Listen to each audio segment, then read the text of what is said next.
咁有一啲嘅定義咧，即係有啲公司唔同嘅對於唔同嘅病嘅定義咧，個程度係有唔同嘅。克隆氏症都有同嘅問題，咁都有啲保險嘅行家做嗰啲嘢分析。但係喂，我去睇呢一個 case，唔係喎，佢去到呢個程度根本就係如果你只要有買危疾，係必然會賠嘅喎，因為佢係有一個善男第四期喎。如果有一間保險公司係唔賠嘅話，你話俾我聽，你話俾其他嘅嗰啲保險嘅 KOL 聽，肯定係會幫你申訴喎。善男第四期都唔賠嘅話，呢間公司危疾唔使賣啦。咁呢度就引申咗第二個嘅揣測，或者好多嘅人嘅第二個揣測就係、喂，咁究竟你買咗啲咩保險咧？咁而呢個陳 Sir 或者佢老婆 Natalie 係完全冇交代過佢哋呢方面嘅嘢，就令人覺得會唔會身有事咧？喂，如果你咁高人工，而你知道你公司學校啦冇俾保險你喎，你買啲咁廢嘅保險，咁呢啲係咪真係自己唔負責任啊？即係你買保險其中一樣嘢就係去自負啊嘛，自己負責翻自己啊嘛，出事嘅時候唔使連累到其他人啊，包括屋企人啊。如果你啲保險咁廢，喂，你自己要負翻責任喎，你走出嚟靠眾籌、靠籌期，即係無論佢係有勁嘅保險定係還是係廢嘅保險咧，喺呢一 part 都係講唔過去。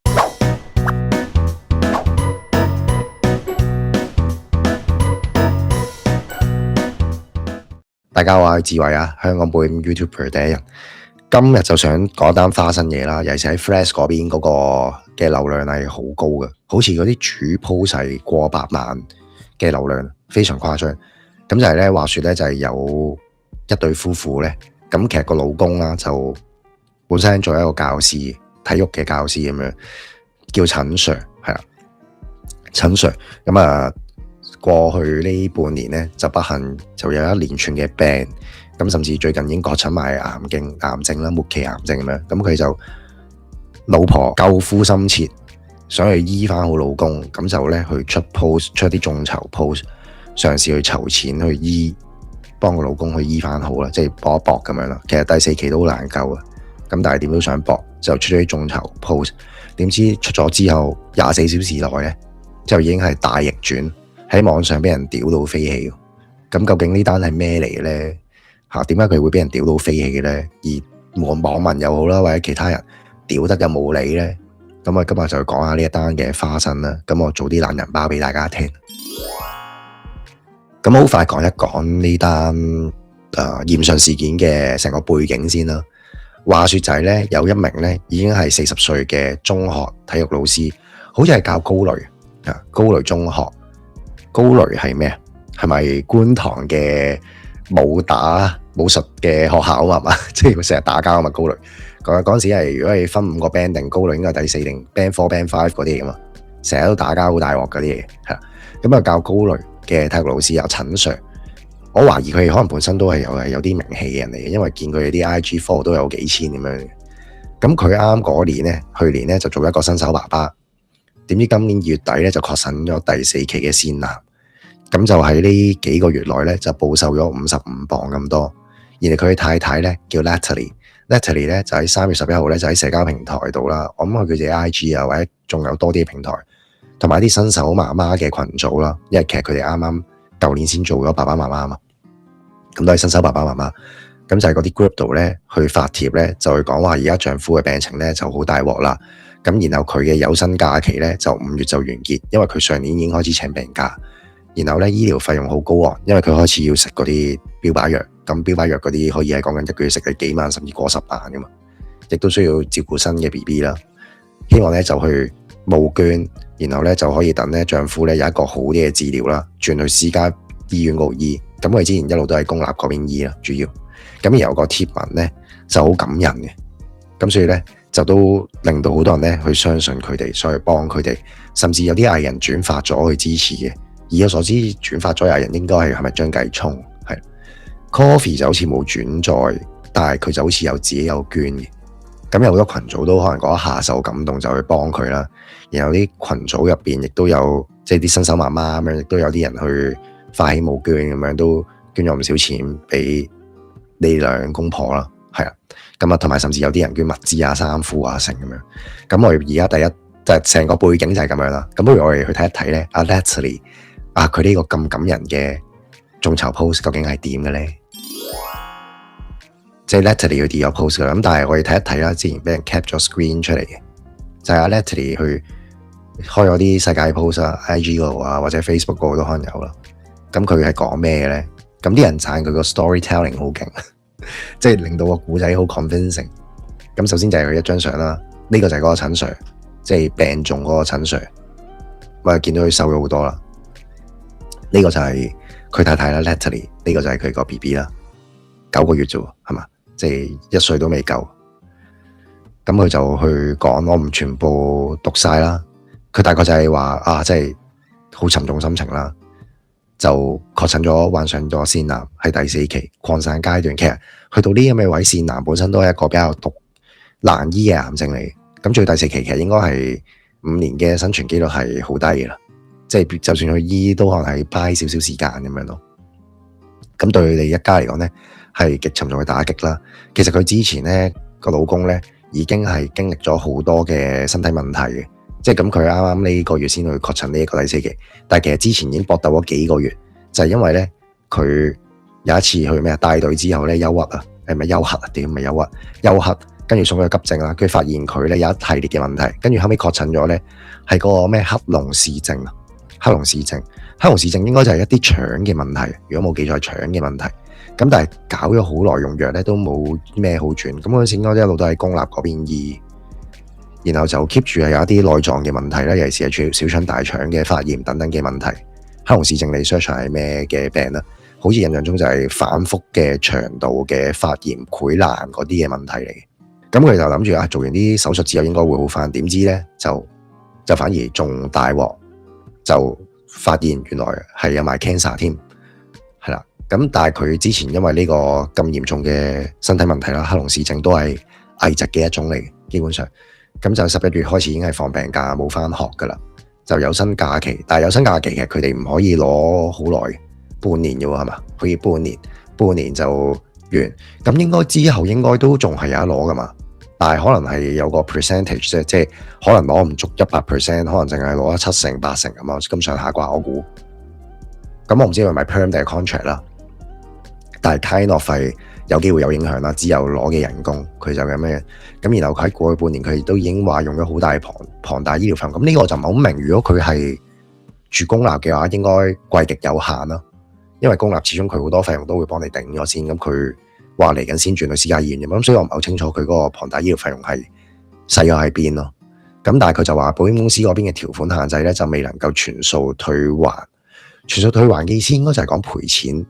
即係就係話可能有啲嘅賠償係被賠到出嚟，咁然後佢就話接下嚟咧，佢哋嚟緊要使嘅錢就更加多啦，因為而家已經確診癌症，咁要去抗癌嘅話咧，就要食標靶藥啊成嗰啲咁樣，咁可能一去就頭一個月可能使30-40萬唔出奇，咁之後每個月再加可能10幾萬咁樣。如果全部私家，咁除咗醫病之外，仲要點啊？仲要即係平時嘅生活使費啊、照顧 BB 啊等等嘅嘢啦，咁就真係好大鑊啦。總之講到自己使有好多錢要使。跟住仲要加埋醫療費用咁樣，而佢哋就係唔 ready 去頂住咁大筆嘅使費啦。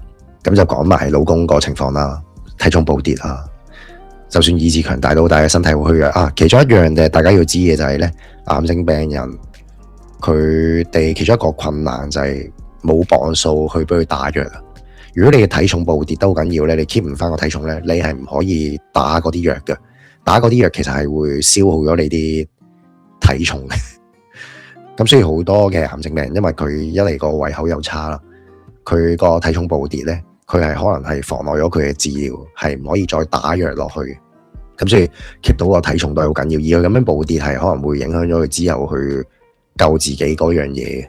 公立時間嗰邊就好多問題啦，咁所以而家就希望係去私家嗰邊去醫啦。咁然後佢自己一個就搞唔掂啦，又要湊 B， 又要湊住個老公，係咪？咁啊，然後個使費好大，咁所以咧就希望咧可以發起一個募捐啦，就去減輕佢哋嚟緊嘅財政壓力啦。咁等個老公冇後顧之憂，咁樣可以去真係去醫啦，即係可以毫無保留地去醫。如果有得到大家嘅捐助治療，就咁樣啦。咁所以下邊嗰啲就係嗰啲捐款嘅資訊啦。OK，咁然後仲有去訴諸埋就係個信仰啦，因為佢老公應該係一個虔誠基督徒咁樣啦。咁呢個就係佢太太 Letty 出嘅一個 post 啦，就惹嚟咗好多人嘅關注嗰一刻，甚至有好多人就好快去捐錢，你見到都好多人 like 啊，成轉載咁樣。出完呢個 post 得到好大嘅回響，有多人捐錢啊成，但係點知咧，大概就喺24小時左右啦，唔使一日就已經大翻盤喎，大逆轉喎。點解咧？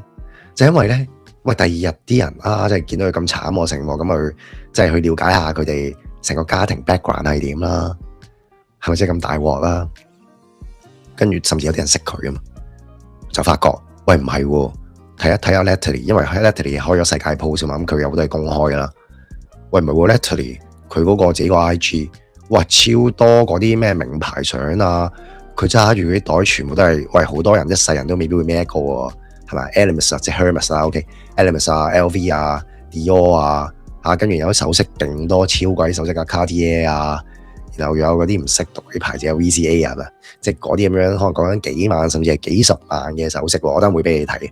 跟住然後仲有好多平時去食好西啊、出入馬場啊、拉頭馬啊、自己住靚屋啊、住西貢嗰啲獨立屋啊，成間屋又勁大啊，個廁所大過你住嗰間房啊！啲人講到，跟住你自己平時係過住啲咁奢華嘅生活食咁好嘅嘢食，而家你同我講。你經濟有問題，生活拮據，要眾籌，成件事個 contrast 好大喎。跟住即刻啲人就好憤怒啦，不斷去起佢哋嘅底，就發覺喂成件事好唔對路。呢兩公婆冇可能係咁兜踎嘅，根本就勁有錢。咁啲人就會揾翻好多佢哋嗰啲嘢出嚟啦。咁而家咧就俾大家睇下佢哋平時係過啲咩生活嘅咧，有幾奢華嘅咧。我坦白講，佢哋有嘅嘢咧，佢哋有嘅物質咧，我應該1/10都唔會有。OK， 咁我哋一齊睇啦。咁有一個朋友仔開 post 1.2 million 啊，82萬嘅一個流量啊，講緊呢個普通人嚟嘅咋，係啊，普通人嚟嘅咋，開個 post 喂，真係好似好慘咁，有冇人可唔可以幫手 check 下，佢係咪好有錢？我再捐錢。即係佢本身好有錢，我做乜仲要捐錢啊？係嘛？網民就話佢有咩大量 Hermes 啦、Cartier 啦，佢咁大個女都未買過啊！我都冇買過呢啲嘢，我都冇買過呢啲嘢俾我老婆。OK，我哋睇一睇佢有幾正咯。嗱，呢啲就係佢結婚嘅時候嗰啲金啦，係咪好多咧？又唔算好多，但係呢一度我諗而家買翻出去點都有20萬啦啩，係嘛？咁粗呢啲金馬城，而家金價升咗咁多，買翻出去應該20萬點都有啦。即係雖然你識金買出去蝕，但係你啲金擺喺度都係擺嘅啫。咁攞去醫病，喺呢一度頂到1個月啦啩，計埋其他鑽戒首飾，頭嗰筆幾廿萬，完全冇問題啦，係咪？呢啲就係佢其中一啲 collection 啦。呢啲閒閒地都係5位數嚟噶啦。呢啲都係嗰陣時過大禮有呢啲嘢添，咁犀利嘅。但係下邊啲留言精彩啊！下邊咧就有好多人俾你睇下佢成個 collection。呢個袋咩嘅？呢個袋係咩袋嚟嘅咧？啲人去揾翻，唔知咩牌子，6萬，我唔識噶，呢啲牌子我全部唔識，因為我本身唔係好好名牌。綠皮嘢 ，OK， 跟住咩嘅？呢個袋應該呢個袋啦，講緊2萬幾，呢個算平噶啦，呢個 LV 係平嘢嚟嘅。呢個袋定係啲鑽戒嗰啲啊？呢個袋幾錢啊？3萬5。呢個又係咩咧？係袋啊嘛？呢個另外一個袋嘅，定係同一個袋嚟噶？2萬幾，定係可能佢有好多個袋？呢啲唔係貴袋嚟噶，佢仲有 Hermes 嗰啲嘢。呢啲係咪 Hermes 啊？送俾老公嘅 Rolex 幾皮嘢啦？呢啲我唔知係咪入門款定係點樣成啦？幾皮嘢嘅，咁啲人去攞 shortlist 晒佢嗰啲嘅名牌，我諗大部分人可能1/10都冇啦。首飾 ，OK 呢個即係平時喺 IG 晒命嗰啲，呢個2萬9，我隻貓喺度拆天，哇！跟住呢個額20幾萬喎，有鑽石嘅喎，呢個係嘛？呢條20幾萬，呢條啱啱嗰條5萬6，呢條5萬幾。即係佢首飾都幾廿萬出街喎，佢真係唔驚俾人割咗隻手落嚟嘅。而家咁猖狂，呢條啦，應該就係講呢條鏈啊，喂嗰啲耳環啊，7萬幾，呢條鏈7萬幾，唔識讀啦呢啲，法文嚟㗎定係意大利文啊？吓，呢啲兩皮幾嘅，呢啲係其中一啲 cap 到出嚟嗰啲喎，可能仲有好多其他啲嘢。咁 OK， 梁家住陽明山莊，求其一啲網民做啲好基本嘅起底，就已經你哋係過住呢一種嘅生活噶，點解仲要我去捐錢？咁佢後尾咧，因為太快咁樣去反噬翻成件事，所以咧阿 Natalie 咧之後都已經咧 Natalie 咧之後都去刪咗貼，咁就 pirate 晒個 account 啦。咁兼且咧有一啲嘅錢咧都要去退翻俾嗰啲 group 啊，尤其是啲媽媽 group，咁但係就已經俾人屌到去飛起咯。咁你見到啲咁樣嘅流量，你都知係好大鑊噶啦。香港你好少 post 會講緊過1 million 嘅咁短期內 ，OK？ 咁但係當然啦，我哋都唔係齋食花生嘅，我哋呢條錢講保險噶嘛，咁所以單就講一啲保險嗰方面嘅嘢。咁大家都見到佢兩公婆，尤其是佢嘅老婆，係有幾多奢侈品，有幾多名牌喺身，即係佢哋理論上係唔會講到咁慘噶。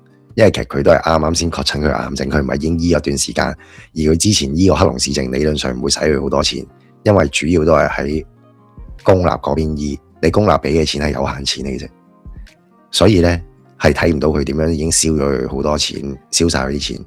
理論上佢嚟緊先係要使啲大錢嘅，而如果你嚟緊係使講緊可能幾十當100萬嘅大錢先啦，你淨係你啲金器、首飾、名牌，點都值幾十萬。嗰啲點樣都可以頂到住啩？係咪真係要喺而家呢一刻去眾籌呢？仲要其實佢唔係冇人工，佢哋而家兩公婆加埋點都係過10萬人工㗎。因為佢老婆都係做好似陽明山莊嗰邊嘅物業管理經理，定唔知係嗰啲 clubhouse 嗰邊嘅經理咁樣。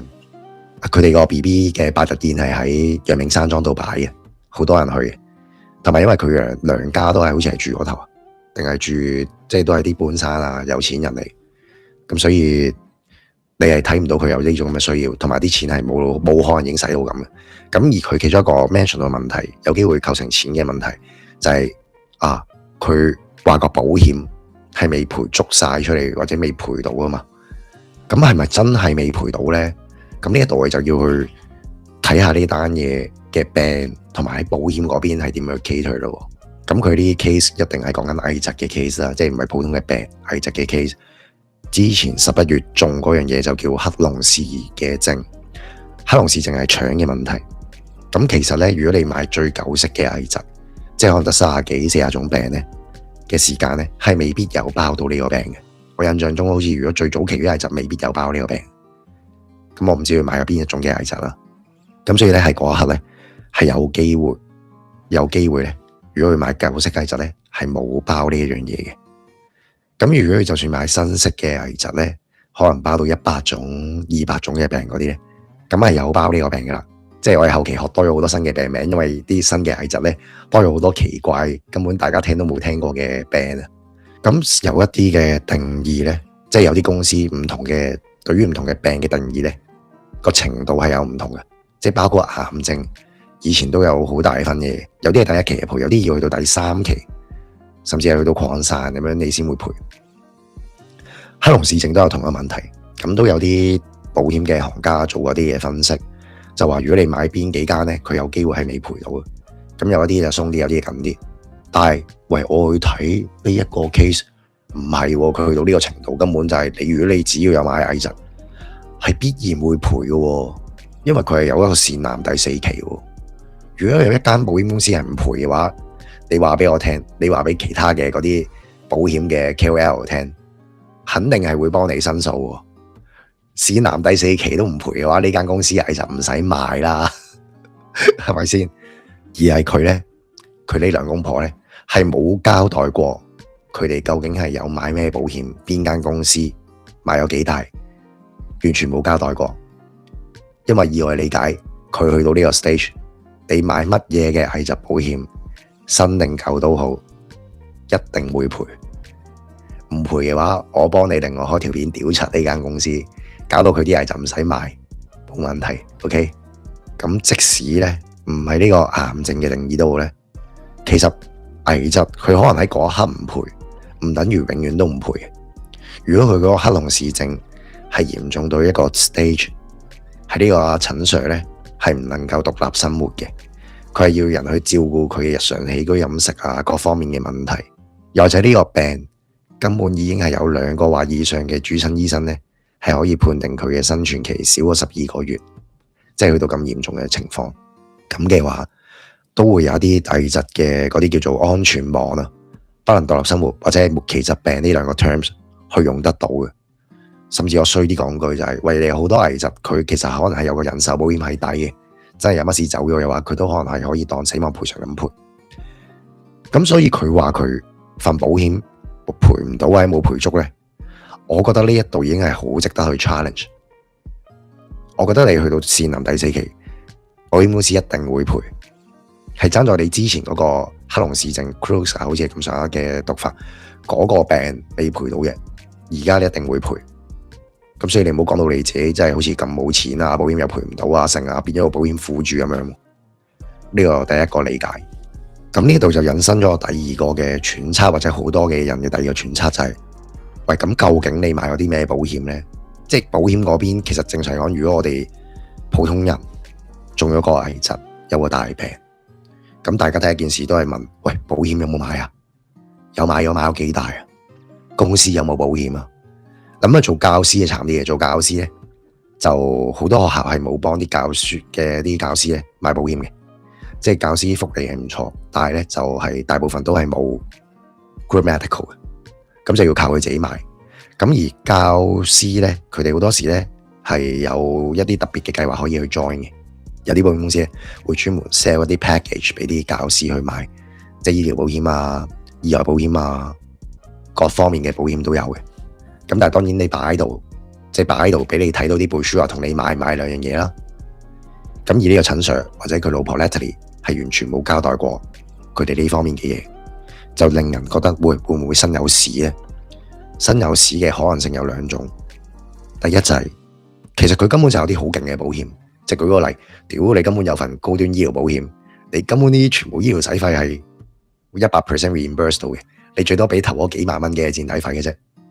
屌，咁你有個勁保險，你可以 cover 晒嗰啲醫療費用，你係唔需要有呢個眾籌嘅，你而家仲要眾籌咪即係詐騙咯，係嘛？哇，咁呢個好離譜喎，咁所以佢唔交代佢有嘅保險詳情，係有呢一個可能性就係，喂，會唔會係趁呢個病出嚟去呃大家一筆錢咧，消費大家嘅善心去自肥？呢個第一個可能性，但係我覺得呢個可能性係比較低。因為如果佢有高端醫療咧，冇可能頭嗰段時間走去住公立嘅，所以呢個唔合理。咁所以我排除咗佢有一個勁嘅醫保，即係至少唔係高端醫療嗰種，甚至我覺得佢連醫療保險都未必有嘅，或者有都係好渣嗰啲啫。咁所以咧，我排除咗呢個可能性。危疾，我覺得佢有機會係有嘅，但係可能唔係好大。咁所以呢個就係第2可能性，就係其實佢可能係有買保險，不過勁廢。即係全部嘢好基礎嘅住院，可能淨係頂到頭嗰10幾萬，好渣嘅危疾計劃，可能得幾10萬保額，甚至更加細。喂，咁呢一個就係第2個問題，就係你一個月2公婆搵埋10幾萬，你淨係自己做教書嘅，一開波已經係3、4萬起跳，去到而家可能係做埋 panel 8萬、9萬、7至9萬啦，大概。喂，屌你咁高人工，而你知道你公司學校啦，冇俾保險你嘅，你買啲咁廢嘅保險，咁呢啲係咪真係自己唔負責任啊？即係你買保險其中一樣嘢就係去自負啊嘛，自己負責翻自己啊嘛，出事嘅時候唔使連累到其他人啊，包括屋企人啊。如果你啲保險咁廢，喂，你自己要負翻責任喎，你走出嚟靠眾籌、靠籌期，即係無論佢係有勁嘅保險，定係還是係廢嘅保險咧，喺呢一 part 都係講唔過去。咁好啦，除咗保險之外，即係保險搞唔掂，佢哋嗰個反應或者嗰個思維就係即刻跳到去眾籌。咁其實呢一度中間係 skip 咗好乸多嘢喎，即係其實唔係好合理。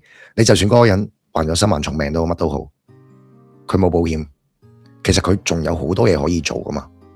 咁佢有冇做晒嗰啲嘢先呢？第一個大家都會諗就係變賣資產咯。咁你冇保險，你一定係燒自己錢去醫噶啦，包括你自己嘅儲蓄先啦。跟住之後就係睇下你自己有咩資產可以變賣到好價啦。如果以佢嚟計就係可能啲金器啦，買金器可能買到幾十萬啦，奢侈品啦，但係奢侈品可能會跌得多啲，但係個問題就係你都冇辦法係嘛，小型儲蓄、金器、奢侈品，甚至樓啦，係咪？喂，同埋仲要諗點減少佢哋開支嘛？佢平時開支一定係都有翻上下大使㗎啦。你見佢哋嗰種生活，又遊艇，又會入下馬場，又會食下好西，又會買下名牌呢樣嗰樣成係咪？咁其實佢應該有車嘅。其中一樣嘢就係因為佢做教師，第二就係因為佢係住西貢嗰啲獨立屋咧，咁所以揸車好正常嘅。咁但係你要知道佢住嗰間獨立屋好似係過千尺嘅，佢個廁所都好似係有差唔多100尺咁滯嘅，主人套房個廁所好大嘅。OK， 咁而家咁樣嘅情況，如果嗰間獨立屋係自己買落嘅，你話喂，咁間屋都要住啊嘛，咁係咪可以賣咗佢換翻間細啲屋咧？咁嗰度可能隨時套現到幾嚿出嚟嘅喎，即係如果佢哋嗰間屋係屋企人送嗰啲啦，如果唔係嘅話，咁你咁做可能套現到一部分嘅錢，但係同時間減輕你自己個供樓嘅壓力先啦。即係你無論間屋係買定租都好，你住咁大就係一個享受嚟噶嘛，就係一個奢侈品嚟噶啦嘛。你唔好同我講你3條友要住過千尺啊嘛，係嘛？3條友你再就算加大個工人都好，其實500-600尺乜都夠住啦，係咪？好多香港人都冇呢咁嘅條件添。咁然後就係喂，去醫病，如果你真係唔夠錢嘅話，咁你仲走去睇嗰啲名醫啊？全部私家，咁你可以係有部分嘅方法去慳錢噶嘛？公私合璧啦，即係有一部分係私家去做，排晒隊，攞晒報告之後，公立嗰邊去醫一部分咯。咁如果真係有需要，你咪去申請嗰啲資助咯。但係佢應該申請唔到嘅，佢過唔到啲資產審查。咁 Q 有錢係咪？甚至係翻深圳醫咯，翻大陸攞一部分藥咯。你大把方法可以令到你嗰啲醫療費由可能幾百萬降到去得翻幾十萬，係有咁嘅方法。如果淨係講緊幾十萬嘅錢，你淨係買啲金器同埋啲奢侈品都已經夠皮啦。唔好講你哋應該正常點都有啲儲蓄啩，係嘛？生咗個 B 出嚟，好啦，燒晒呢啲嘢，減開支買資產。喂，仲有嚿叫教師公積金，嗱，咁就有人話要退咗職定唔知成先有嘅。但係正常我嘅理解咧，如果佢真係有危疾嘅話咧，應該係可以試下去申請嘅，應該係攞得到嘅。公積金同強積金攞嗰個原理應該係一樣，即係都係嗰幾個條件啦。其中一個就係身患重疾，咁你第4期先難都攞唔到，我唔知你點樣先可以用危疾嘅理由去攞啦。正路應該攞得到嘅。咁而佢呢咁嘅 grade 啊，做到呢個年紀咧，公積金應該點都過百萬，佢燒晒呢啲錢都仲有錢剩，即係就算攞去醫都好。OK， 咁仲有咩？喂，你老婆外家嗰邊係好有錢嘅，住陽明山莊嘅，係咪正路？如果你兩公婆搞唔掂，都係問自己老豆老母、自己家族嗰邊先咧，即係兩家人都搞唔掂，咁先可能再問其他親友啦，借又好，籌期又好啦，跟住最尾先去到公眾噶嘛。中間幾多個 steps 啊？變賣資產、減少開支、公積金、外家、親友。借錢籌期，最尾先到公眾，全部跳晒，一句就係話保險嗰邊搞唔掂，即刻就去公眾嗰度籌期，問啲唔識嘅人攞錢，呢個就係佢哋嗰種思維方式有嘅問題。嚟到埋尾啦，我今日真係病重，我咁嘅聲我都真係點解都要去堅持開台，就因為我都好撚嬲成件事。之後總結翻成件事，我係覺得非常之可恥。兼且係越刮越黑，你見到係越嚟越嬲嘅，睇落去，大家都係網民都係 OK。呢個 Natalie 佢過住啲奢華嘅生活，咁佢老公都係啦，實際都中佢啦，因為始終佢啲生活一齊過噶嘛。咁 Natalie 由細到大咧都係屋企人好錫佢啊，即係爹哋對佢好好啊，由細到大都可能用名牌住靚屋咁樣食。咁而家就算嫁一個老公唔係咁有錢嘅，咁但係都可能係好寵愛佢啦。你有錢有條件去寵愛佢冇問題。而家唔係嘛，係咪？咁而佢自己咧就唔想 downgrade 佢自己嘅生活喎。咩叫 downgrade 自己生活啊？包括賣咗一部分嘅嗰啲嘅奢侈品都係 downgrade 嘛。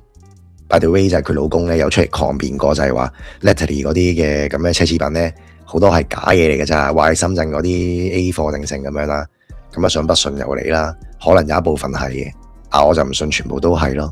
即係佢本身都係過開啲大小姐有錢人家嘅生活。我就唔信佢全部都係假啦，係咪？今晚唔會係假先啦，首先。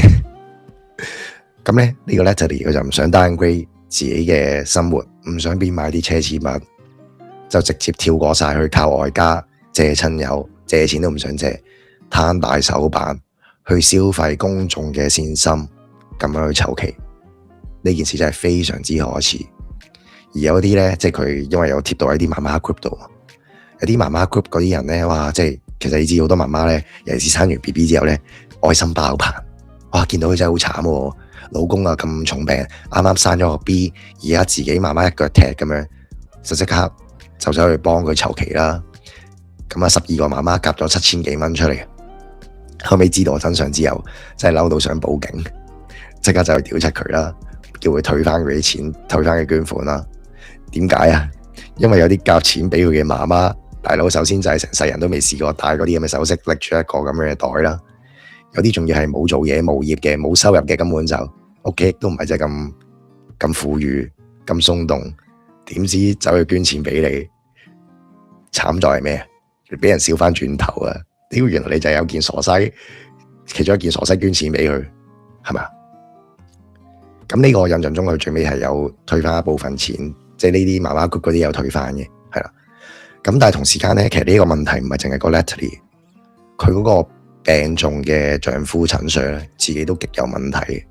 即係你如果你有睇佢啲 IG 啊成咧，哇！佢去到而家呢一刻咧，佢出 post 咧 ，out sponsor，out Samsung sponsor 佢最新款嘅手機，等佢喺呢段時間可以去學 AI 定唔知咩性。我真係覺得，哇！你點會咁？即係湊晒朵噶咯，都仲係諗緊呢啲嘢嘅喎，佢哋即係其實兩公婆價值觀係極有問題咯。咁 that's why 呢單嘢一個大逆轉啦，而唔上燒翻去轉頭咧，其實真係非常之抵死。嗱，呢個就係我嘅睇法啦。咁佢有部分啊應該有退到錢嘅，我唔知道佢最尾係咪要退翻全部。但係呢單嘢咧，你咁樣俾人刮咗咁多嘢出嚟咧，真係隨時俾人告嘅，隨時俾人告你詐騙啊，或者成啊非法。XXX 你知而家警方要告人可以有好多嘅原因噶嘛，或者告你洗黑錢有乜都好啦，我唔知點解可以告洗黑錢，但係有機會咁樣噶嘛。眾籌之前眾籌就係告洗黑錢呢啲嘢嘛。嚟到一個 conclusion 啦，我嘅 comment 對佢就係對你呢兩個 comment 就係一個極自私、極不負責任嘅成年人。佢哋自己冇去買保險，做一個妥善嘅轉移風險。即係其實你買保險一個月你可以平到幾百蚊、1000蚊唔使。你就轉移晒呢啲風險俾保險公司啦。你唔買儲蓄嘅保險，你就係買個勁嘅，舉個例，高端醫療，幾百1000蚊一個月，轉移晒呢啲風險噶啦，已經40歲唔到係呢啲價錢嘅啫嘛。冇做 ，OK， 你冇做唔緊要，你冇買保險，即係等於你自己自保嘛。你做咗保險公司嘛，咁你使少咗啲錢，你唔係自己儲咗另一筆錢去保障自己有風險嘅時候，去自己打你自己咯。你又唔自保喎，你走去即刻諗眾籌喎。咁眾籌呢樣嘢其實唔係你求其啲阿豬阿狗啊成咁樣咧，即係好似今次呢個 case 咁樣都可以走嚟做噶。眾籌理論上係有啲基本嘅門檻噶嘛，就係首先嗰樣嘢可能係有啲公眾性啦，即係嗰樣嘢本身做係有啲公眾利益嘅。以前嘅就係咩啊？登報紙走去 post 港共政權嘅黑暗面啊成啊，謀求嘅其他世界嘅媒體啊或者政府嘅支持啊嘛，嗰陣時眾籌登報啊嘛，係咪？跟住或者眾籌去做一啲公義上嘅嘢啊，例如好似阿鄭希林而家俾警方搞啊，咁都有啲人去支持佢係嘛，去 subscribe 佢 Patreon， 佢做嘅嘢有啲公眾性啊嘛，去揭穿一啲黑幕啊成咁樣，或者呢樣嘢有啲必要性嘅，即係話即係嗰家人好慘，即係譬如之前有一個 family。佢丈夫工傷死咗，個媽媽患癌症，有2個小朋友得幾歲大，咁佢嗰下去眾籌，好快籌到好似200萬，有必要性嘛？呢啲係嘛？呢啲真係需要個社會嘅支援係嘛？真係冇人去照顧嗰2個小朋友，非常之凄慘。而佢自己應該冇買過嗰啲咁嘅奢侈品啦，冇攞過 Hermes 袋啦，係嘛？冇戴嗰啲 Cartier 啊，冇嗰啲10萬、20萬嘅金馬先啦，係咪？有啲必要性，同埋仲有咩？最重要係呢樣嘢，通常已經係去到最後一着，因為眾籌之前，理論上應該有好多個 steps 可以做。你第一步你冇做啱，冇買到足夠嘅保險，或者冇夠早去買保險。第一步冇做啱，你都仲有第二、第三、第四步、第五步，變賣資產，使你自己嘅積蓄，減低你自己嘅開支，問屋企人借，問親朋戚友借，跳晒全部 steps， 直接去眾籌，就係人渣嚟。OK， 人渣在唔係就係呢單嘢呃咗你嗰啲人嘅善心，消費咗公眾嘅善心，你反而係令到啲公眾對呢樣嘢好反感，因為覺得自己揾咗笨啊嘛。你覺得自己揾咗笨，你下次就唔會再想中呢招咯。下次你真係有一個需要嘅家庭去做呢眾籌嘅時候，啲人都驚係狼來了，直接拒絕，甚至走去攻擊翻嗰啲發眾籌嘅人添。係咪好似上次咁樣啦？好似上次有對好有錢嘅嗰啲咩啊，前信和高層走去玩啲極端危險嘅比賽，自己傷咗，跟住要籌200萬走去搵佢老公翻嚟吓。佢係應該用1000萬計身家嘅喎，咁樣去做都俾人屌。佢嗰下我覺得都冇呢單咁衰，因為呢啲嗰單嘢有緊急性，而佢老公變咗做植物人咧，可能佢老婆真係籌唔到咁多錢嘅。咁佢自由有還嘅話，係我覺得冇乜大問題。呢單嘢真係仲衰過嗰單好多倍咯。OK， 最後啦，無論你點睇呢兩公婆都好啊，智偉都會希望大家唔會遇上啲咁嘅情況。咁即係雖然佢哋兩個係好衰啦，品格上咁，但係我都希望阿陳 Sir 咧可以早日康復嘅。Anyway 點都好啦，香港人加油！